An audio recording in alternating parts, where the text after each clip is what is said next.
Hello friends, how are you all? I hope that you all are doing well. Today we are going to start with a new poem and the name of our poem is Chivi. Now this is a poem which is written by Michael Rosen.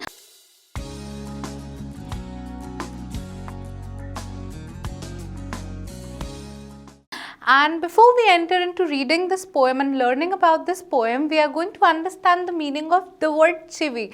Chivi word usually means to nag or to tell constantly about something, do this, don't do that or do that. So constantly telling somebody, repeatedly telling somebody about something is called chivi, to nag. Okay, so let's start reading our poem. So we'll read this poem one by one. This poem, how is Michael Rosen able to relate to this poem? So he's able to relate to this poem. He shares an instance from his childhood. When he was a child, what happened? Michael's mother took him to a school for admission. So the principal or the teacher who was taking the interview, she asked that what's your name? So Michael said, Michael don't.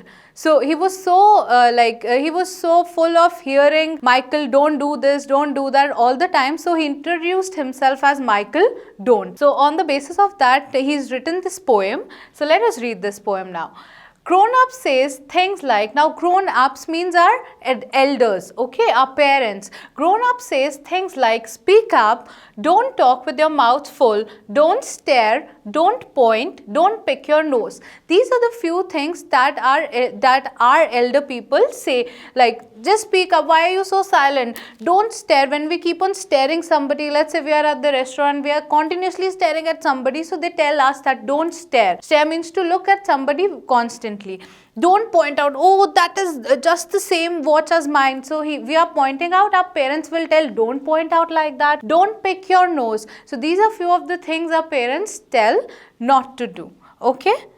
So sit up, say please, less noise, shut the door behind you, don't drag your feet, haven't you got a hanky, take your hands out of your pockets. So you will be very well able to relate all these things that our parents tell us, that sit up, say please, if you want anything just say please, less noise, make less noise, don't talk so loudly, shut the door behind you, don't drag your feet. Whenever we walk while dragging our feet, our elders tell us don't drag your feet, walk properly.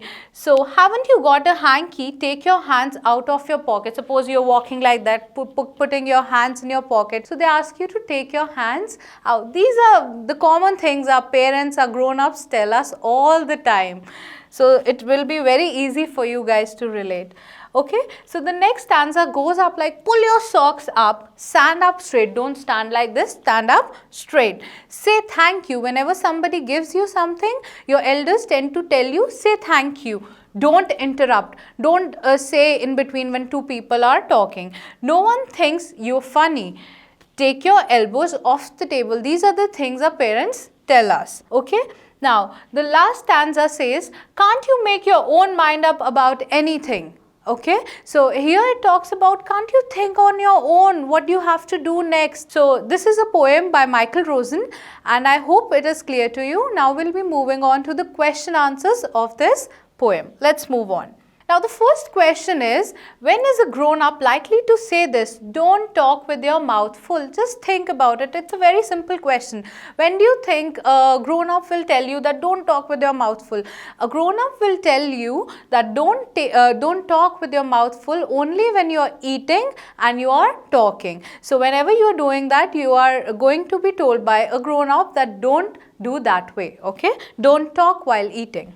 Now the next question is, when are you likely to be told this? Say thank you. When are we told? Just think about it. When are we asked to say thank you? We are asked to say thank you whenever we receive a gift or we receive a favor from anybody. Okay, so that's when we are supposed to say thank you, or even when we are receiving a service from somebody. For example, you go to a restaurant, somebody gives you water, like the servant serves you food or water or anything, you are supposed to say thank you. Okay, so that's when you're supposed to say thank you. Now the next question is, When do you think an adult would say this? No one thinks you're funny. Okay, now what happens sometimes, say your mother knows that you sing really well and you have a get together and your mom is insisting you on singing something, but you're feeling very shy. So that is the moment when a parent will say that nobody thinks you're funny, you can do it. So that's when somebody will say that no one thinks you're funny, you're going good,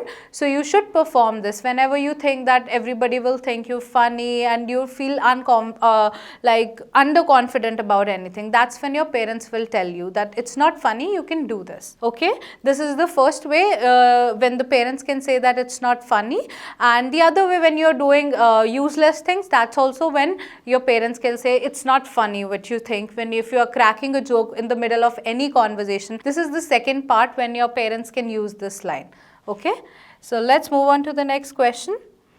In the last two lines of the poem, what is the adult now asking child to do?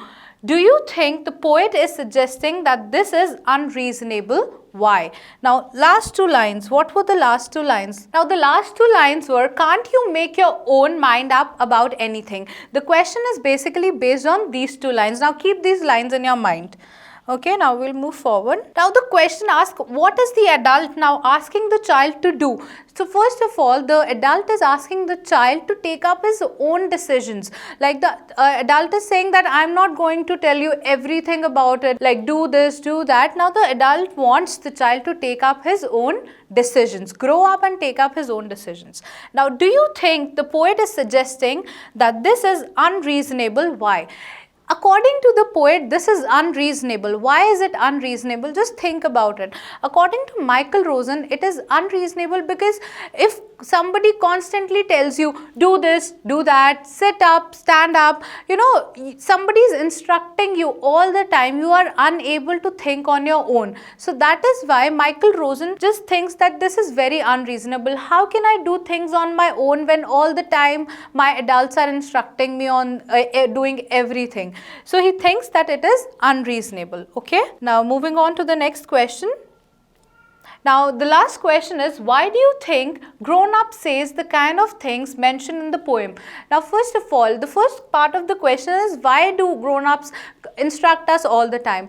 Now they instruct us all the time because they want their children to be well mannered and well behaved all the time. Whenever we go anywhere out in the society also, they want us to behave properly. Okay, so that is why they keep on telling us about what to do and what not to do. So the next part is it important that they teach children good manners and how to behave in public? Of course, it is very important that they teach children how to behave in public, how to eat, how to sit and how to stand, but they shouldn't be constantly instructing them on everything all the time.